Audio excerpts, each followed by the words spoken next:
Mysterious photograph taken at Waverly Hills Sanatorium. This photograph, taken during a guided tour of Waverly Hills Sanatorium in Kentucky, has become one of the most emotionally powerful and unsettling images associated with the historic site. Captured from outside the building, the image appears to show a small child peering out from a darkened upper-floor window, gazing downward toward the people below. What makes this image particularly haunting is that, at the moment the photograph was taken, there were no individuals upstairs. Every member of the tour group was confirmed to be on a lower level, and no children were present anywhere in the building. The tour guide herself reportedly described it as the most extraordinary photograph she had ever seen taken at the sanatorium.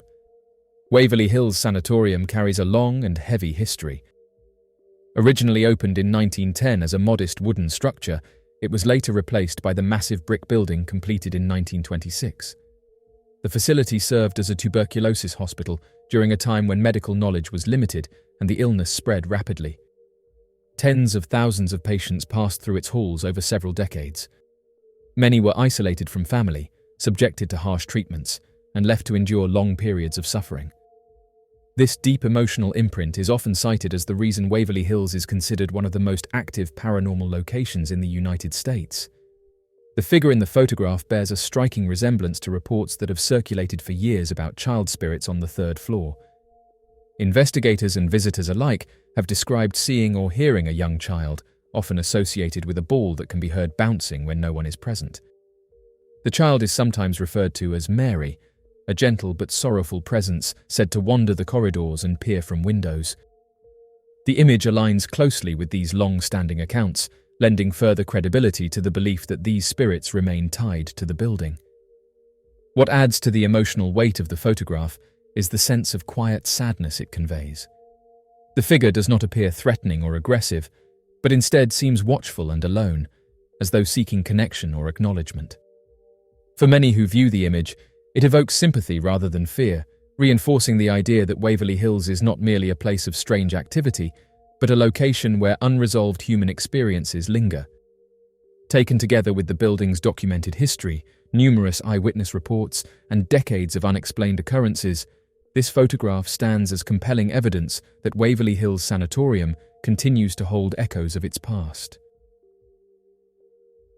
The strange case of the Jack family. The disappearance of the Jack family remains one of the most haunting and unresolved mysteries in Canadian history, a case marked by vulnerability, secrecy, and a trail that seemed to dissolve into the forests of northern British Columbia. In the late summer of 1989, Ronald and Doreen Jack vanished along with their two young sons, leaving behind unanswered questions that continue to trouble their community decades later. Ronald and Doreen Jack were both 26 years old and the parents of Russell, aged 9, and Ryan, aged 4. The family were members of the Cheslater Carrier Nation, a First Nations community connected to the region around Nechako Lake. Their early lives were shaped by hardship. Doreen's sister later spoke of a childhood marked by instability, including abuse and abandonment. From the mid-1970s onward, Doreen attended a Catholic boarding school, where she met Ronald. Despite the trauma of their pasts, the young couple appeared to build a stable family life during the early years of their relationship. They lived with Ronald's parents in South Bank, British Columbia, and welcomed their second child in the mid-1980s. Family members recalled a period when the couple seemed content and hopeful. This stability began to unravel in the late 1980s. Ronald suffered a back injury while working at a local sawmill, leaving him unable to continue employment. With limited options, the family relied on welfare and relocated to Prince George in search of better opportunities. Ronald was described as desperate to find work, while Doreen struggled with heavy alcohol use. Relatives witnessed incidents of violence within the home, and the family fell into extreme poverty. There were signs of mounting pressure, including financial obligations Ronald hinted at, but never fully explained. On the evening of the 1st of August, 1989, Ronald visited the First Liter pub in Prince George, a bar known at the time for attracting a rough crowd. While there, he struck up a conversation with an unidentified man who offered him work at a logging camp near Klukul's Lake, roughly 40 kilometers west of the city along Highway 16. The offer seemed unusual. The stranger claimed the job would last only a short time and that work would also be available for Doreen, with childcare provided for the children. Such arrangements were unheard of in the forestry industry, particularly given the hazardous and remote nature of logging camps.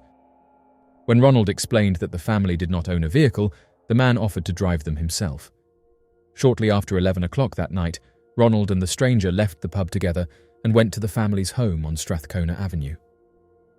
In the early morning hours, Ronald made a phone call to his brother in Burns Lake, asking if he could watch the children while he and Doreen worked. When this request was declined, Ronald called his mother. While the content of this conversation remains largely unknown, its ending has echoed through the years. Ronald asked his mother to look for him if he did not return. Around this time, the couple began packing belongings. Doreen's sister witnessed them loading items into a pickup truck. This was the last confirmed sighting of the Jack family. Weeks passed without a word. At the end of August, Ronald's mother reported the family missing to the Royal Canadian Mounted Police. A search of the Strathcona Avenue home revealed that most clothing, furniture, and the children's school records remained untouched, suggesting the family had not planned a permanent move.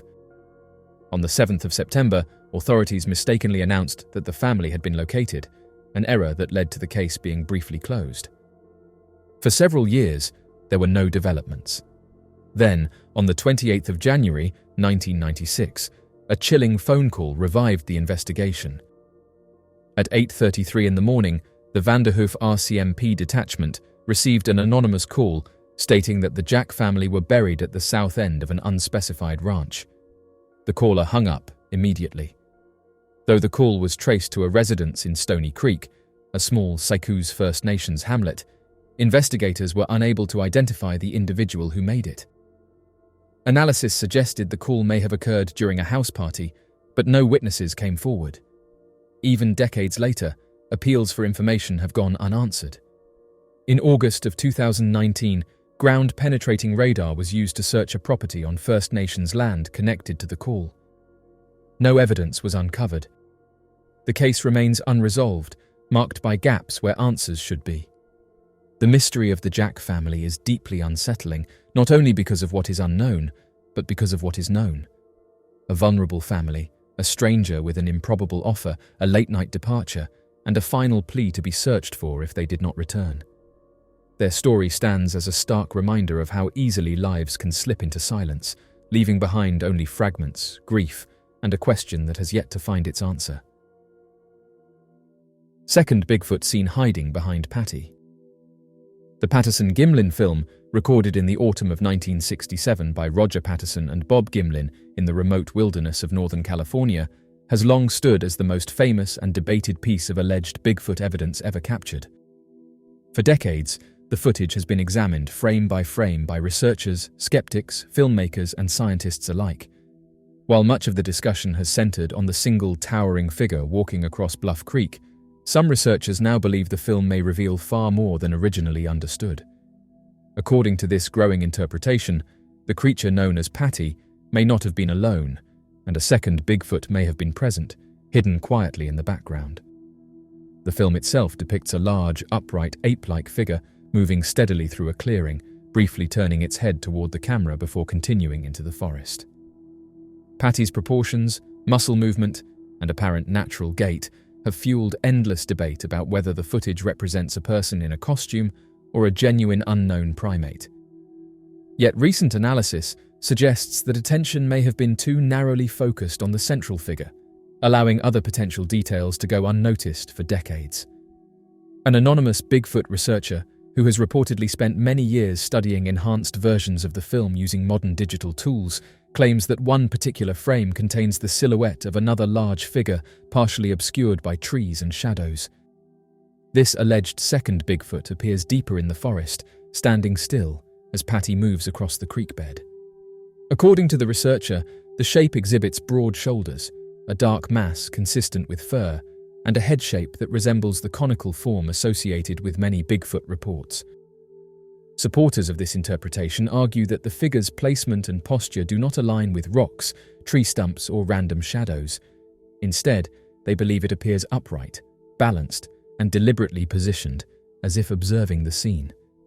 The possibility that this second figure was stationary while Patty moved through the open area has led to speculation that it may have been acting as a lookout or protector, maintaining distance while remaining concealed. If this interpretation is accurate, it introduces a significant shift in how the Patterson-Gimlin film is understood. Rather than depicting a solitary creature accidentally caught on camera, the footage may instead document a brief glimpse into the behavior of a social species. Many primates operate in small groups or family units, often positioning members strategically to watch for threats. The idea that Bigfoot could share similar social instincts has long been discussed within the research community, but direct visual support has been scarce. Interestingly, Patterson and Gimlin themselves always stated that they only observed one creature during the encounter. They described the event as sudden, intense, and emotionally charged, with their attention locked firmly on Patty as she crossed the clearing. It is entirely possible that if another creature remained motionless and partially hidden in dense foliage, it would have escaped notice during such a brief and startling moment. Human perception under stress is often limited, especially in unfamiliar and wilderness environments. Skeptics counter that the supposed second figure is nothing more than pareidolia, the tendency for the human brain to find familiar shapes in random patterns. They argue that shadows, overlapping branches, and natural forest debris can easily create the illusion of a humanoid form when viewed through grainy film. However, believers respond by pointing out that similar dismissals were once applied to Patty herself, before detailed anatomical studies revealed movement patterns that many experts still find difficult to explain as a simple costume. The renewed interest in a potential second Bigfoot has prompted fresh frame-by-frame reviews of the film and has encouraged researchers to re-examine other historical footage and photographs for overlooked details. If Bigfoot is indeed a real unknown primate, it would be logical that more than one individual would inhabit the same region. The idea that the Patterson-Gimlin film captured only a fragment of a much larger story continues to intrigue those who believe the footage represents a genuine encounter. Ultimately, whether the second figure is real or imagined, its possibility adds yet another layer of mystery to an already legendary piece of film. More than half a century after it was recorded, the Patterson-Gimlin footage continues to challenge assumptions, spark debate, and inspire curiosity. Mysterious family photo. The mysterious photograph shared by a Reddit user known as Timber has unsettled countless viewers and continues to provoke unease long after it was taken. The image was captured during a winter hike through Bunya Mountains National Park in Queensland, Australia, a time of year when visitor numbers are low and the forest is quiet. Timber was walking with his wife and children, roughly 2 hours into a 4-hour hike, when he noticed striking beams of sunlight cutting through the dense canopy. Wanting to preserve the moment, he took a photograph without giving it further thought. It was not until the following day, while reviewing the images with his children, that something deeply disturbing emerged. Timber's daughter pointed to an area in the photograph and asked who the woman was. At first, nothing appeared unusual, but upon zooming in, a chilling figure became visible. Standing among the trees was a woman dressed entirely in black, her clothing resembling an older, outdated style that felt entirely wrong for the setting. Timber was certain of one thing above all else: no one had been there. The family had walked directly past that exact spot, and the figure was absolutely not present at the time the photograph was taken. The emotional impact of the discovery only deepened as others were shown the image. Every viewer reportedly experienced an immediate sense of dread. One reaction stood out in particular. When Timber showed the photo to his boss, she became visibly shaken and asked which trail the image had been taken on. Upon hearing the answer, she turned pale. The year before, she had walked that same trail with her family, and her teenage daughter had suddenly experienced an intense panic episode in that exact area, claiming something unseen was watching them and radiating malevolence. What makes the photograph so haunting is the consistency of these reactions and experiences. The woman's presence, unseen in reality yet undeniably captured, suggests something beyond coincidence. Whether an echo from another time or something bound to that stretch of forest, the image remains deeply unsettling. Even now, simply looking at it leaves a lingering, instinctive sense that something unseen was there, watching quietly from the trees. The mystery of La Planchada. The mysterious images associated with La Planchada, known in English as the Ironed Lady, have become some of the most haunting visual representations tied to hospital folklore in Mexico and the southwestern United States. These photographs are believed to show two moments separated by time and reality, one depicting the devoted nurse Eulalia during her life, and another said to capture her presence long after her passing, continuing her work among the sick. Together, they serve as visual anchors to a legend that many believe is rooted in genuine events and sincere eyewitness testimony. According to long-held accounts, Eulalia worked as a nurse in a hospital in central Mexico during the 1930s. She was admired by patients and staff alike for her discipline, kindness, and immaculate appearance. Her uniform was always perfectly pressed, her shoes spotless, and her demeanor calm and professional. Patients often remarked that recovery came easier when Eulalia was assigned to their care, and she earned a reputation for being a guardian figure within the hospital walls.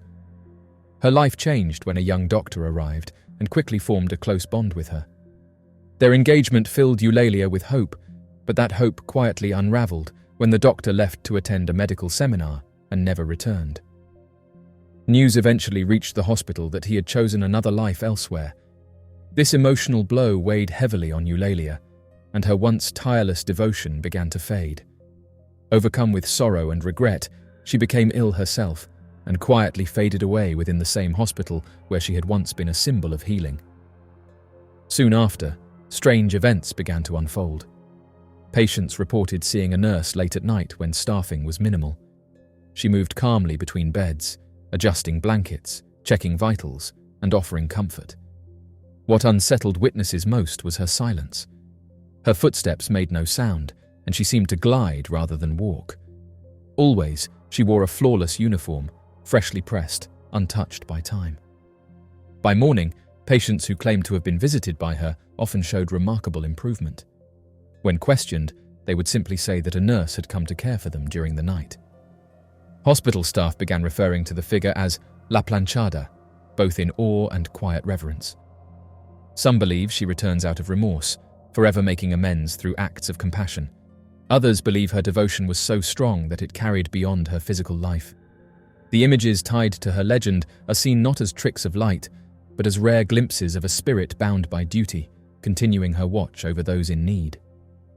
Today, La Planchada remains a powerful symbol of devotion, regret, and redemption. Her story endures not as a tale of fear, but as one of quiet service that refuses to end. The mysterious encounters with the devil monkey. The mystery of the devil monkey stands as one of the most unsettling and persistent cryptid legends in North America, weaving together decades of eyewitness testimony, regional folklore, and chilling encounters that resist simple explanation. Unlike more widely known creatures, such as Bigfoot, the devil monkey occupies a strange middle ground between primate and predator, appearing swift, aggressive, and disturbingly intelligent.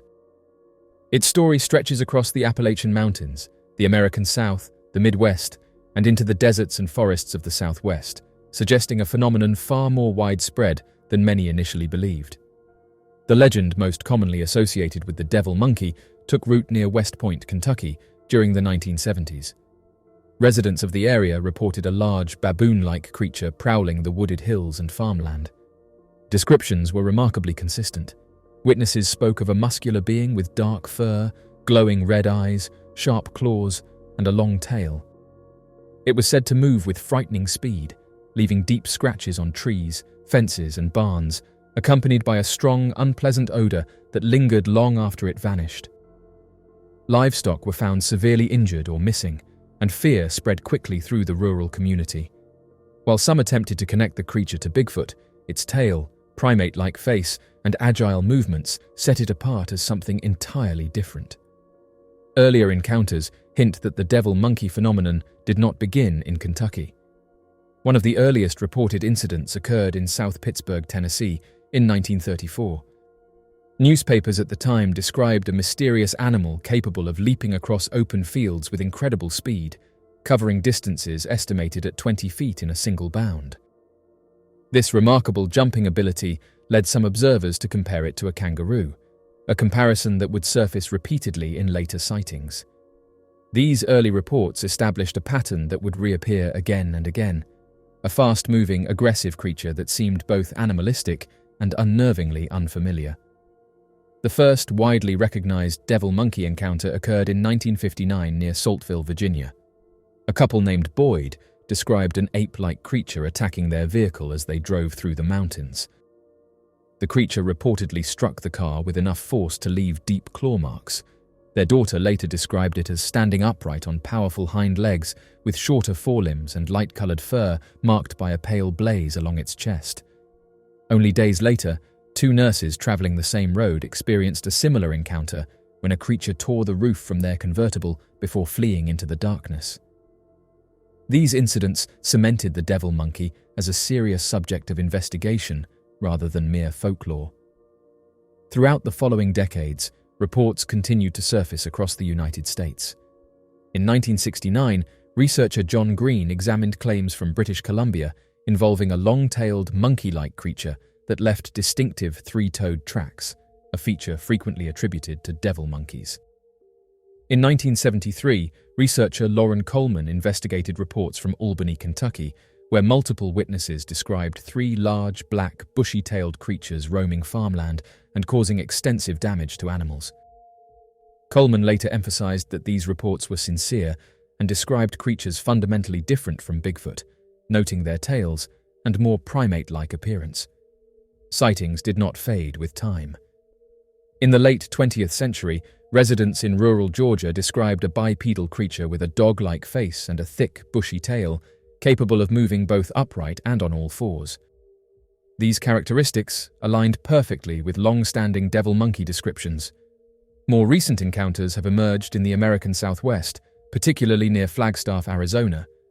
Hikers in the forests around Mount Eldon have reported small groups of agile, primitive-looking creatures darting through rocky terrain. Described as 4 to 5 feet tall, quick, and highly alert, these beings appeared to travel in groups and reacted strongly to the presence of humans and animals alike. Perhaps the most controversial modern account occurred on the 12th of January in 2006, when a Chicago resident claimed to have encountered a devil monkey inside his own home. According to his account, the creature resembled a frightening blend of monkey, wolf, and something distinctly unnatural, complete with a long tail and intensely glowing eyes.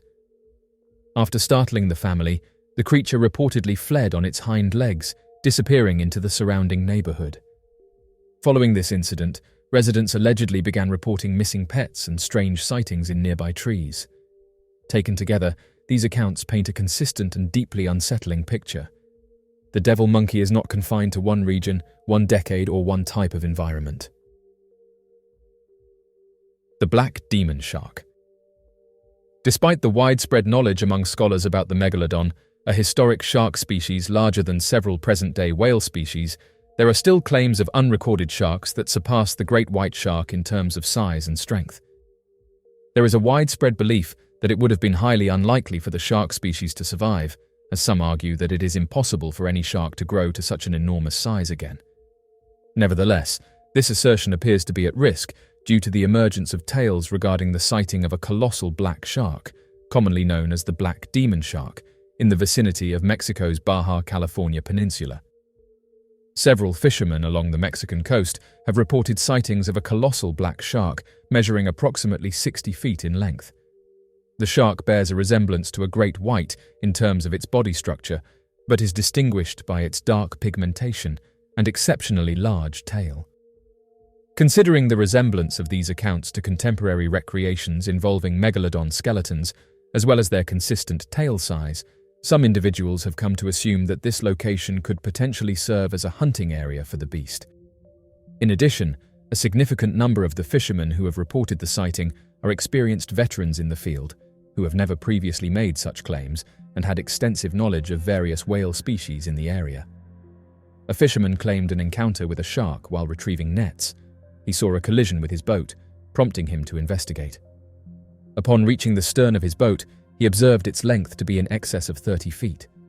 He then claimed to have spotted a dark-colored shark approximately 2 feet below the water's surface, speculating that this creature was responsible for the collision with his boat. According to the fisherman, the shark exceeded the length of his boat, measuring at least 35 feet. While observing it, he noted that it did not resemble any of the indigenous sharks in the vicinity. Despite having fished in this area for numerous years, this was his inaugural encounter with such a specimen. Curiously, he mentioned that most of the wildlife departed from the region at approximately the same time. Oceanic fauna may vacate a region in the presence of a shark as a result of an innate drive for self-preservation. Sharks are top-level predators that are renowned for their hunting and feeding habits on other aquatic organisms. Consequently, numerous marine creatures have developed the ability to detect the existence of a shark and react by swiftly moving away or concealing themselves in order to evade becoming a predator's meal. Furthermore, several fish species and other marine creatures possess the capability to perceive the electromagnetic fields generated by sharks through their muscles, enabling them to recognize the presence of a shark even in the absence of visual cues. This phenomenon is referred to as electroreception, and it may also play a role in the innate reaction of marine animals to the presence of a shark. Following the experience, the fisherman made an effort to meticulously record all the circumstances in the hope of unraveling the mystery of what he had encountered.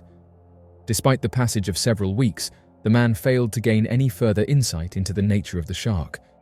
However, he did observe that fellow fishermen in the vicinity also reported sightings of the same creature. They characterized it as a massive, dark-hued shark, measuring more than 40 feet in length. Another possible explanation is that the shark could be a hypermelanistic great white, which has experienced hyperpigmentation and turned melanistic. This particular species of shark had the potential to reach its complete adult size. Hypermelanism is a biological condition where there is an overproduction of melanin, causing animals to have a darker skin color. This is in contrast to albinism, which is the absence of melanin resulting in a light skin color. This phenomenon has been observed in certain species of cat sharks and rays. There is a potential for it to occur in great whites as well, particularly those that reach lengths over 20 feet. The presence of hypermelanism in great whites might have substantial consequences for their physical appearance and behavior in their natural habitat, as well as for our comprehension. Currently, fishermen in this region are still encountering this sizable shark and continue to believe that this shark, measuring over 30 feet in length, actively preys on marine life in this area. The mystery of Robert Perry Bissell. The disappearance of Robert Perry Bissell stands as one of the most unsettling mysteries associated with the Roaring River Wilderness area, a remote and protected expanse nestled within the western portion of Oregon's Mount Hood National Forest. Known for its dense old-growth forests, rugged terrain, and strict prohibition of motorized travel, the Roaring River Wilderness has long attracted experienced hikers seeking solitude and unspoiled natural beauty. Yet beneath its serene exterior lies a growing reputation for unexplained vanishings that defy conventional understanding. Robert Perry Bissell was an experienced outdoorsman who knew the Pacific Northwest wilderness well. On the 12th of July, back in 2010, he departed from his residence on 30th Avenue in Portland, Oregon, embarking on what was meant to be a short and familiar fishing excursion.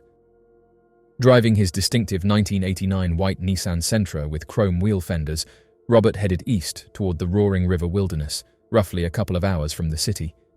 His destination was the Rock Lakes Basin, specifically Middle Rock Lake, a peaceful alpine area situated between Upper and Lower Rock Lakes at elevations exceeding 4,000 feet.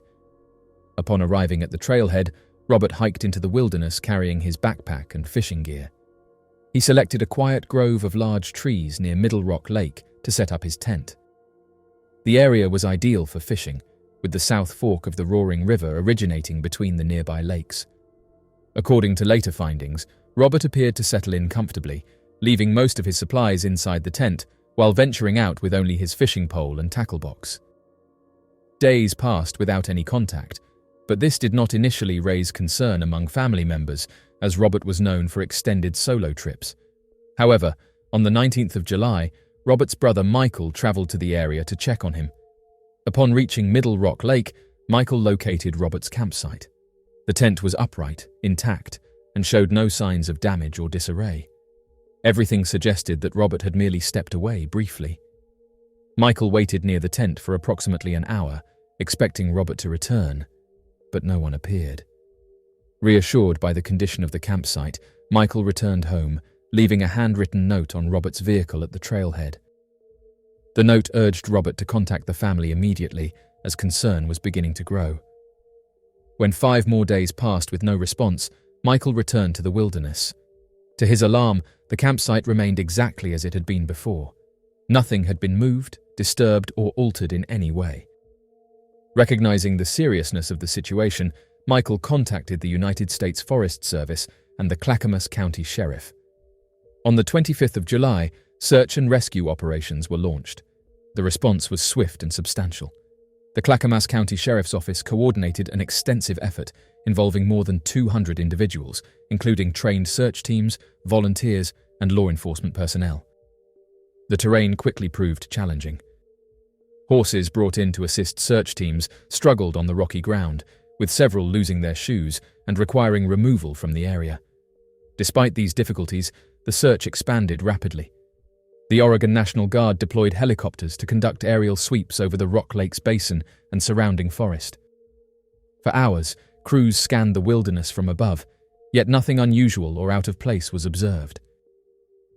Ground teams carefully combed the area around Middle Rock Lake, searching for any trace of Robert.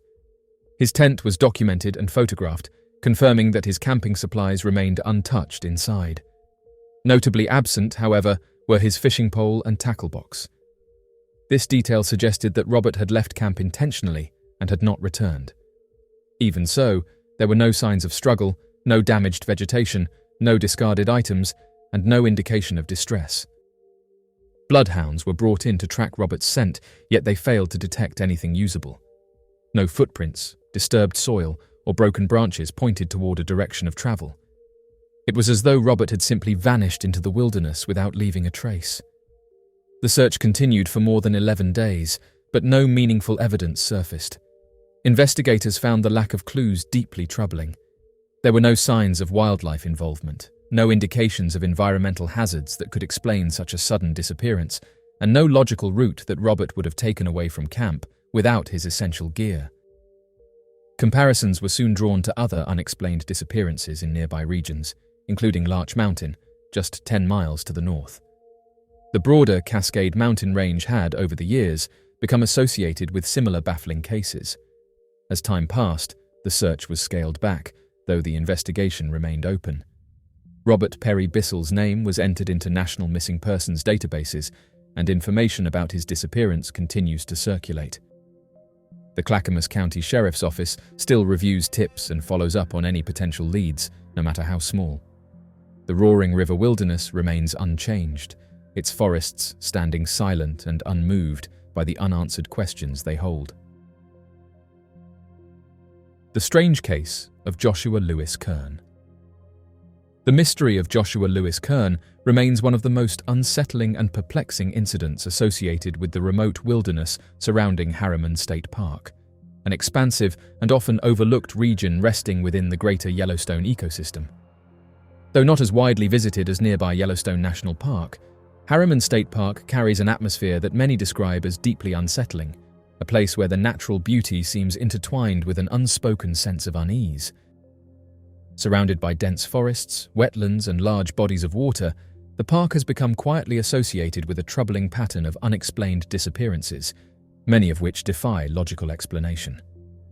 Harriman State Park spans approximately 16,000 acres of rugged terrain and lies roughly 10 miles west of the Wyoming border and several miles south of the small community of Island Park. Despite its vast size and isolation, it receives far fewer visitors than other parks in the region. This isolation, combined with the growing number of unusual incidents reported over the years, has led many to view the area as a focal point of unexplained activity. Among the most haunting cases tied to this landscape is the disappearance and equally mysterious reappearance of a young child named Joshua Lewis Kern. On the 13th of July, in the year 1990, Richard and Jackie Lewis traveled to the park with their young son Joshua to attend a family gathering. The family had visited the area before and favored its quiet atmosphere, preferring it to the crowded areas of Yellowstone.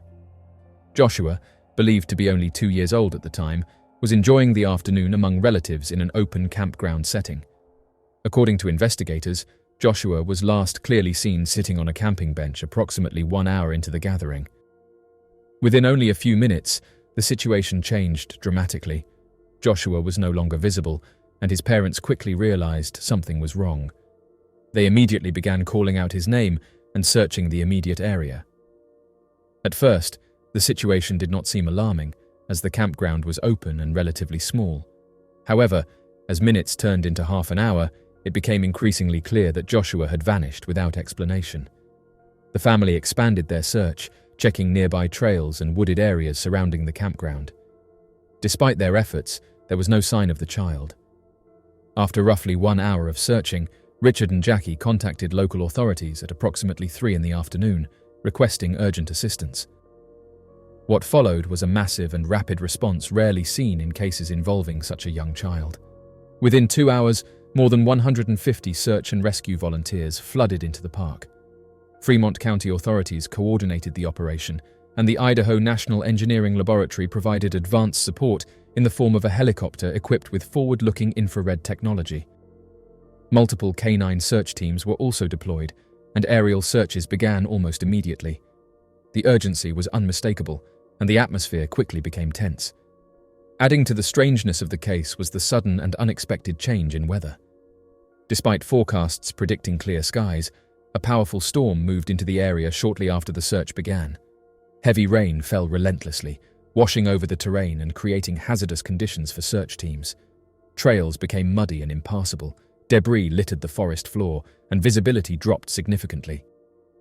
Many volunteers later described the conditions as some of the worst they had ever encountered. Throughout the night, Richard and Jackie Lewis refused to leave the campground.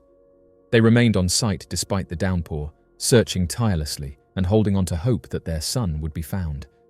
Their determination stood in stark contrast to the increasingly grim circumstances surrounding the search. On the following day, the 14th of July, investigators experienced a brief surge of optimism. Canine teams, which had initially failed to detect Joshua's scent within the campground, suddenly reacted when approaching a connecting trail. The dogs appeared to lock onto a scent, suggesting that Joshua had traveled away from the immediate area. This development raised more questions than answers. How had a child so young managed to move through rugged terrain unnoticed, especially during poor weather conditions? Even more puzzling was the fact that Joshua had seemingly avoided detection by every available resource. Ground teams, canine units, and aerial searches had all thoroughly covered the area, yet no trace of him had been found. Then, in a development that would leave investigators stunned, Joshua was discovered alive less than 1,000 yards from where he had last been seen. He was found in an open field that had already been searched multiple times and should have been easily visible from the air. The circumstances surrounding his discovery only deepened the mystery. Joshua appeared physically unharmed, yet investigators noted that he had somehow remained undetected for nearly 24 hours in an area saturated with search efforts. Reports later published, including one from the Dayton Daily News, stated that investigators attempted to question Joshua but were unable to gain any meaningful information about where he had been or how he survived the night.